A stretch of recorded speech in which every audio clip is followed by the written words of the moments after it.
Welcome back. Welcome back to the channel, you guys. Thank you so much for sticking it out and waiting. I know it's been a little bit since I've posted, but some things happened in February and they kind of threw my life out of whack a little bit. But I'm trying to get back into the groove of creating content again and not feeling like it's silly when you think about all the other things going on. But thank you for coming back. Today's video is going to be my February reading wrap up. It'll be hopefully short.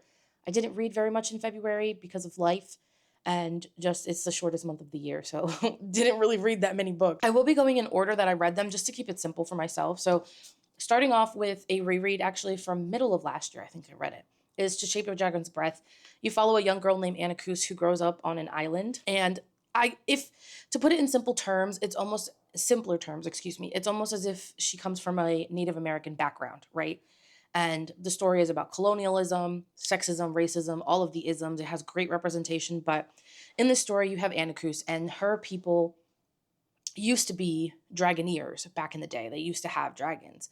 And it's been a very long time since anybody on their island has obtained a dragon, has met a dragon. Anakus is lucky enough to find a dragon egg, and that dragon that hatches chooses her to be her dragoneer. Now, the way that the relationship between dragons is portrayed in this story is really interesting because you have the Nakis, what you would call Nakis in the book, and then you have the English. It's very much so about colonialism. So the Native Americans, the Nakis in this book, they live their lives in a certain way. They take care of each other. Their relationship with their dragon is a companionship, it's a partnership. Whereas when she is forced to go to this English school for dragoneers, she comes to learn the English see their dragons as a possession. And it's kind of like a representation of how up in society they are.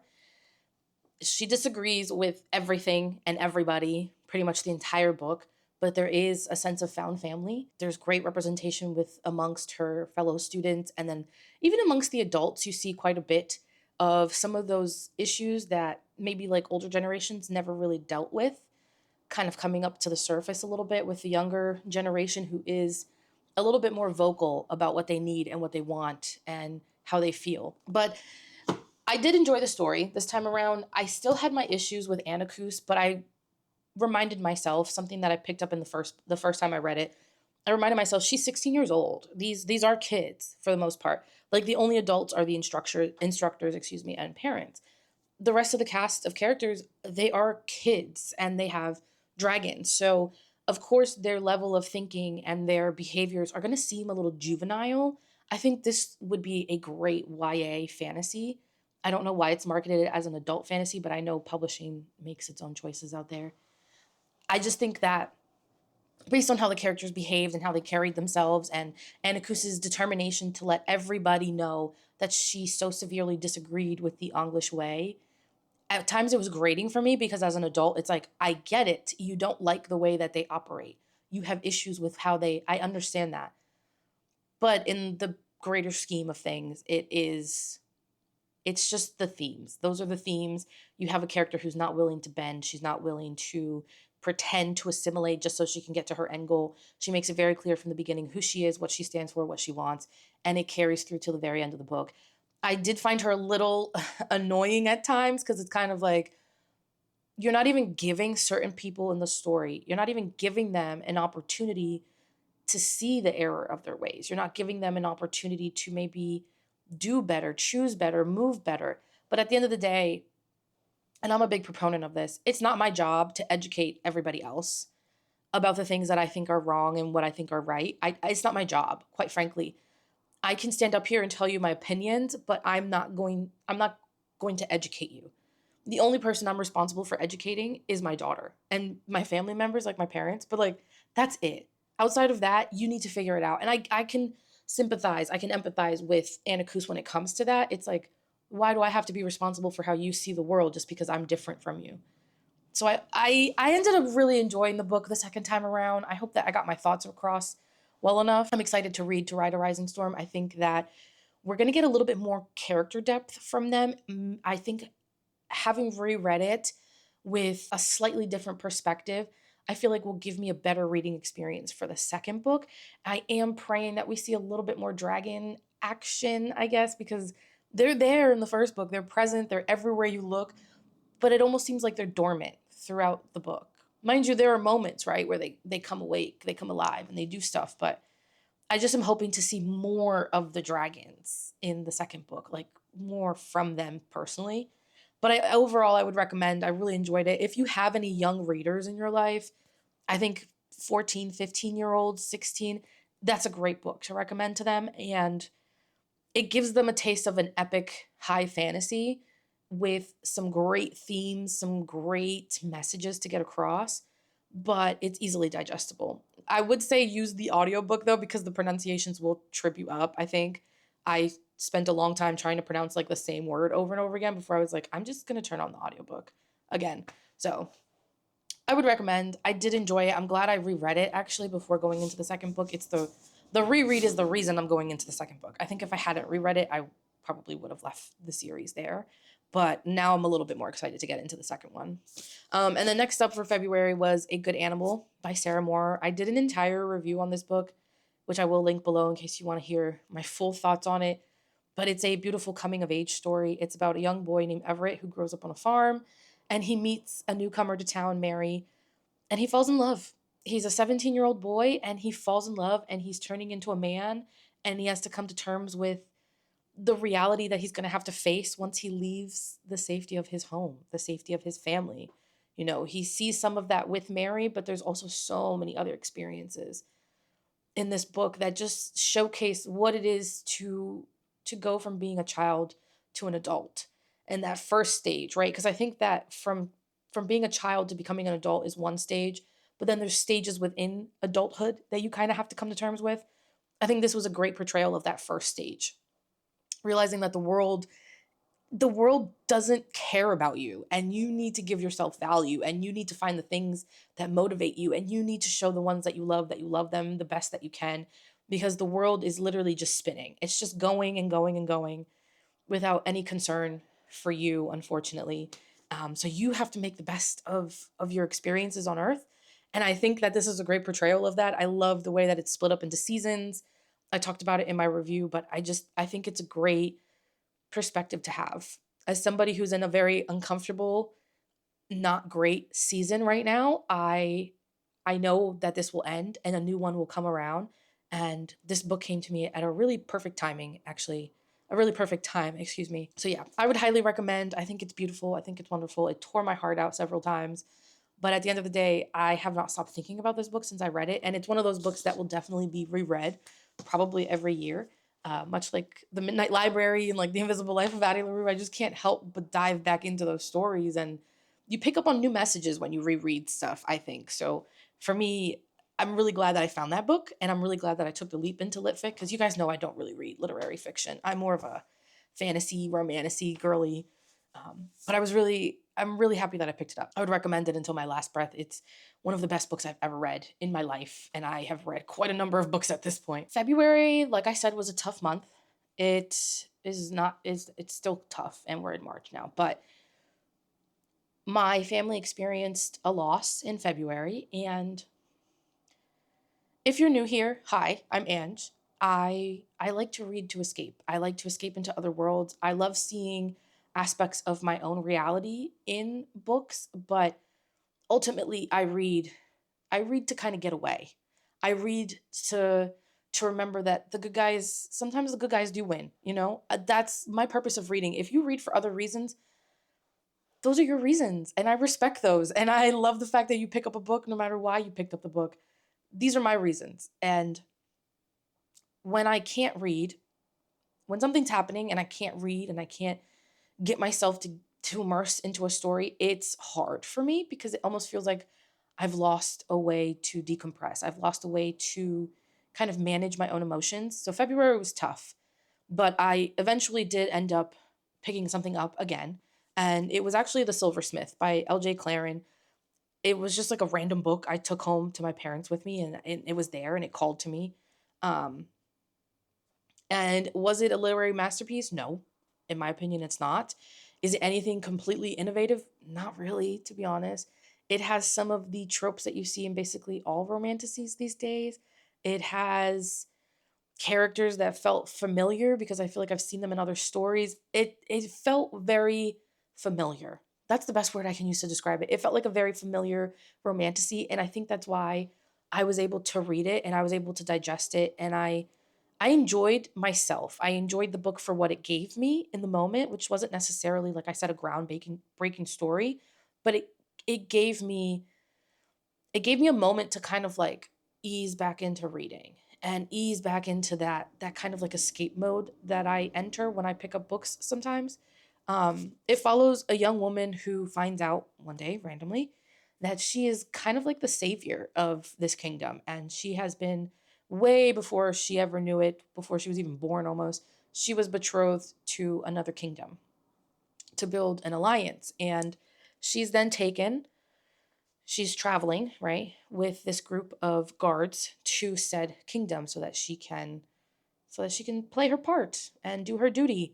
And then she falls in love with one of the or there's a romance that buds between her and one of the people that are escorting her. And again, it's just kind of like a typical romantasy. They're traveling, there's tension, they like each other, they make little comments to each other, and then she enters this state of consciousness where she realizes like who she is and what power she holds and all of that. I liked it. I thought it was fun. Again, I think I took more from the book than it really gave because of my state of mind when I was reading it and what I was trying to accomplish when I read it. And when I finished the book, I did feel very accomplished. I enjoyed the character work. I thought the writing was fun. The ending felt a little bit rushed and underdeveloped, but it didn't take away from all of my previous enjoyment of the book. So that is a series I will be continuing. I kind of want to see what happens next. I want to see if maybe book two picks up where this one ended and like develops some of those last moments a little bit more, or if I can at least get some clarity on them. But overall, it was a decent book. It was decent. I'm gonna say it was mid, right? In the middle. I think that's what the younger generations are saying. I'm not sure why I said that. But anyways, I enjoyed it. I would recommend if you're looking for something. Now, after that, I ended up reading something on my phone. I didn't take my Kindle with me because I was supposed to be at my parents for like 2 days. It ended up turning into like a week and a half, but I ended up reading King of the Cage. I don't remember the author's name, but I read King of the Cage on my phone from Kindle Unlimited, and it was really good at the beginning. It's a dark romance. I know I don't often read dark romance, but it was a dark romance, mafia romance. And I enjoyed the beginning of it. It kind of reminded me of all of the mafia romances I was reading during COVID. I read so many different things during COVID. It's not even funny. But I liked the main character. She was spunky. She was full of life. She was smart as fuck. She was brave. She was vocal. I liked her quite a lot. And I did find that the MMC kind of sometimes it felt like he was trying to like bring her down to his level, and I didn't love that, but she never really let him get away with it. She kind of was always like, "No, I'm smarter than you, so I got to take the lead on this." But then something happened towards the end of the book, like the big climax, and something happens, and the FMC just took like a she just did like a 180 on me, and she was a completely different person after that. Even when she's starting to come back to like that person she was at the beginning of the book, I still felt like she wasn't anywhere near that character. She wasn't anything like that woman to me. And it kind of killed it a little bit for me because it kind of felt like I don't know, it kind of felt like we lost the greatest parts of her after that climax. I don't know if that was just because we reached like a stagnant point in her development or what it was. It left me wanting more, or it left me missing the beginning of the book, if that makes sense. But ultimately it's she's from the mafia and he's from the mafia. I don't remember if they were from opposing mafias though, but I think they're just opposing mafia families. And he pursues her. Basically, he pursues her. Like I can't really tell you much else about it. I don't know why. I mean, there's a little bit of brain fog going on when I read that one, and even the Silversmith. There's a lot of holes in my brain when I think about those two books. And the Silversmith I'll definitely reread before the next book comes out. King of the Cage, one and done. I think it's like a interconnected series of standalones or something like that. I don't know if I put those words in the right order, but something like that. I won't continue that one because I just really didn't like her at the end. I was like, you're the complete opposite of the person from the beginning. And I liked the girl at the beginning. But I did end up following that up with another romantasy. I'm on my romantasy whatever right now. Kick, sure. I read Throne of the Fallen by Carrie, whoever, however you say that. I can't say it. I'm sorry. It was fantastic. It was fantastic. I have read, it's her YA series, and it's like Stalking Jack the Ripper and Capturing Houdini, and there's I think two other ones maybe. Anyways, I like her adult romantasy way better. I like her adult books so much more. It was such a perfect balance of banter, tension between the two characters. There's a sense of found family in here as well. Like the plot was, it was a healthy plot, and the plot was strong from start to finish. Like, so it follows the story of Camilla, who is a painter, and I nicknamed her Milla because my daughter's name is Camila, and I don't like reading books with her name in them. Hers was Camilla, and then I shortened it for my own peace of mind. And the Prince of Envy, and she is a painter with a power, an ability, let's say, and he is trying to save his court. So he goes to her and asks her to paint something for him because he thinks that will help him in his journey to save his court. Right? She says no, and then it just takes off from there. It just takes off from there. There's like blackmail, there's espionage, there's this tension between the two of them that they're both aware of, and they like kind of use against each other when they're bantering. It just was a lot of fun to read. I thought like it's such a well balanced romantasy. Like I never felt like anything was lacking. It just was a little long-winded. I do feel like it didn't need to be over 500 pages for this to be such a good story. You know, like I feel like if it was like 400, 450, it still would have been just as fucking good. I really enjoyed it, and it's making me want to read. I don't know what the next one is called. Oh, Throne of Secrets. I want to read Throne of Secrets. There's one of them that's about Prince Sloth, and Prince Sloth in this book, he's like a little bookish nerd guy, and he like runs a library or something, or he has a library in his kingdom. And I want to read his book. I don't know if his is next though. I think there's another prince between them. But I do want to read more of her because if it's anything like that, I'm gonna enjoy it. Again, it was so well balanced. It's honestly sometimes it feels rare these days to find books that are so balanced between plot and romance and tension and banter, and you still get all of those like comforting familiar tropes, but they're done in a way that doesn't feel like you're just being slapped in the face trope after trope. I really enjoyed it. I really did, and I can't wait to get my hands on the next one eventually, because obviously we're trying to read down the TBR. The last book that I read in February, literally, I started it on the 27th and I finished it on the 28th, and it was incredible. It was one of the two 5-star reads of the month for me, and that is Runebreaker by Mila Finch. This is an indie romantasy, and it was spectacular. I was giddy. I was kicking my feet. I was getting angry at some of the things that were occurring.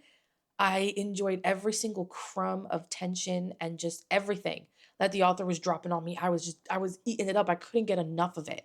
I couldn't stop flipping the fucking page. It's about a young woman who's a rune breaker. This magic system is built upon ruins, and depending on what you use to build the ruin, makes it stronger or weaker, makes it last longer or not. You have to be very careful when you're building the ruins because you could intend to build a ruin for speed, and if you like maybe fumble a line just a little bit, now you're awake for 7 months straight, but you're not any faster. So like I just thought it was a really cool magic system. The fact that she can break ruins, she's not supposed to be able to do that. She's not supposed to have that ability. Her sister also has an ability related to ruins that she should not possess. It's incredible. She gets captured and separated from her sister, so she has this one determinate, like she has this one goal to find her sister throughout the entire story. But then she's also okay, how do I say this without spoiling anything? When she's about to be executed by the kingdom because of her powers, she frees the executioner. His nickname is literally the executioner. She frees him because he's been enslaved via ruins to this kingdom. And then he kidnaps her. And then he kidnaps her. And this has to be one of the best male main characters, one of the best love interests I think I've read in a romantic in a very long time. He was so broody, and he was just always angry, and he always had a fucking attitude. But anytime he had to interact with her, it was kind of like you could tell he was like, I can't be mean to her because I can't be mean to her, but I want to be mean to her because I don't want her to know that I'm soft for her, but at the same time, I can't help it. And I enjoyed him. I enjoyed him so much. Like, he literally was making me so giddy. And it was so well written too. Like, the dialogue between them was incredible. There was a little bit of banter, not a ton, but there was a little bit, and I was eating it up every time I got it, and at the end of the day, the plot carried. You know, she there is a mystery behind why she can do what she can do, why her sister has the abilities that she has as well. And that is kind of like the overarching plot. Aside from trying to find her sister again after they're separated, it was incredible. It was so much fun to read. And I'm not going to lie, I thought it was a standalone. I thought it was a standalone. And then I started getting closer and closer to the end. And I'm like, I don't think this is a standalone. I think this is the first book in a series. It was phenomenal. This and A Good Animal were some of the best books I've read so far this year. Like, I will never stop recommending them. I just loved everything about them. And they were two very different books, a lit fic and a romantasy. Very different books, but they both gave me something. They just gave me something that I really needed when I picked them up, and I appreciate that so much from the stories I read. Now, like I said, this is an indie romantasy. So let's quick talk about some of my plans for March, because now Runebreaker made me reflect a little bit. It's an indie romantasy, like I said, and I started thinking in 2025, I read over 140 books, and less than 10% of those books were indie published books. And I just don't like that. That bothers me because during COVID, when we were locked up and I got back into reading, that's when I picked up reading again after like high school, basically. And I just was like, oh my God, I miss this. I miss traveling the worlds and like going places and riding dragons and mafia men chasing me and shit. Like, I miss those experiences. Well, I wasn't reading mafia men in high school, but you know what I mean. I read primarily indie books during lockdown. Like, that's pretty much all I could get my hands on when I was reading off of my iPad on Kindle Unlimited. I wasn't buying books back then. I didn't have the money to do it. So well, not everything, but mostly everything I read was fucking indie. So to go from that to reading like less than 14 books, indie books in a year is kind of crazy to me, and I didn't like that. So last month I did read an indie romantasy, and I can't remember the last part of the title. It's Stars Beneath the Never Sky. I read that last month and I fucking loved it. It was so good. It was so unique. It was so refreshing. It had all of the familiar tropes that make me giddy when I'm reading a romantasy, but at the same time, it was unlike any other romantasy I have read to date. Um, I read that last month, and then I read Runebreaker. The King of the Cage is also an indie book as well. And what I decided is I'm going to use the month of March to read only indie stories. I'm only going to read independently published stories in the month of March in the hopes that it kind of like kickstarts my indie story reading again, because I mean, look at that. Runebreaker literally blew my mind. I couldn't put it down. It was so incredible. It's an indie published story. So people aren't talking about it the same way they're talking about Fourth Wing and Akatar and stuff. Like, it's not getting the attention I think it deserves, even though it's incredible, dare I say, better than both of those books. And I've read them. I think this is better than that, in my opinion. That's just my opinion. That's reading is subjective, don't forget. So for the month of March, I'm going to be reading independently published stories primarily. I started off the month with Blood and Steel. I've heard phenomenal things about the Legends of Thesmar series, and I was like, okay, well, let me start with that. I already had this on my shelf, so I was like, okay, now I don't have to buy a book. I read this in one day. Started it on Sunday morning and I finished it on Sunday night. I could not put it down. This is fantastic. And now we're off to a rip-roaring start for the month of March. I'm waiting for the second book to get here so that I can continue the series. In the meantime, I found something on my Kindle. Yeah, it's called Some Kind of Forever by Lena James. I don't know if you'll be able to see that. But yeah, it's like some pink cute cover. And I think it's like a second chance small town romance. Um, but it's another indie story. So that's what I'm going to read while I wait for whatever the second book in the Legends of Thesmar series is. I don't know what it's called. I'm going to wait for that to get here tomorrow, and I'm going to read that in the meantime. And that's going to be, and it's not even like a challenge, because the hardest part about indie stories is finding the ones that I think I will enjoy the most. And it's only because people primarily talk about trad published stories. So that's been the hardest part. It's just kind of like figuring out where to go for indie recommendations. And my goal, my hope is that any indie books I read, I purchase, because I want to support the authors, right? So hopefully I like Some Kind of Forever, because I will be purchasing that book. And I think it's part of a interconnected series of standalones as well. So if I like this one, maybe I'll get like another one in the series to try as well. But March is going to be all about the indies, and it's because of Runebreaker. Honestly, it was so good, and I'm really excited. I'm really excited to kind of like kickstart that type of reading again, because again, they just don't get enough time in the spotlight. I don't think they get any spotlight really, except from smaller accounts who we're smaller accounts, so it's harder for our voices to reach all the way to the top versus those big accounts. We're talking about mostly tried published stories, which there's nothing wrong with what you read. If you never want to read an independently published story for the rest of your life, because for whatever reason, that's your choice. I'm not going to sit here and judge you for it. I mean, that's a waste of my time. Do you read what you read what you like? I hope you love it. I hope they're 5 stars. People that only read independently published stories, do you? I love that for you. Go ahead. I hope they're all 5 stars. I hope you love them. I hope you're building an incredible library of just indie stories. And then there are some of us who have to mix it up. We mix it up. We're all over the place. We read here, we read there, we read across genres, and that's fine too. It's all fine, because at the end of the day, nothing is real. If you ask me, nothing is real. I'm pretty sure we're all in a simulation and somebody shot an arrow at the dome and it's like glitching out, and it's going to come crumbling down on us soon. Those were my thoughts yesterday as I was tripping on a fucking gummy for an hour and a half trying to figure out how much of the gummy I ate. I think I only did half, but based on my interactions with myself last night, pretty sure I did the whole gummy. And I don't normally do that, so I'm not sure what happened. But yeah, that's it. You guys know a little too much about me now. That is my reading wrap up for February and my plans for March.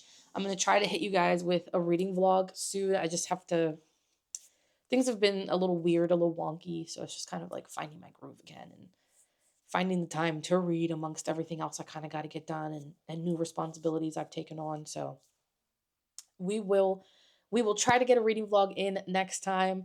But overall, it was a pretty good February despite everything. I found some really good stories, and I'm happy about that. You have to be happy about the small things. Sometimes it's not about the big things. Got it, Ange? Got it. I will see you guys for the next video. As always, thank you so much for your support. Thank you for watching, and happy reading.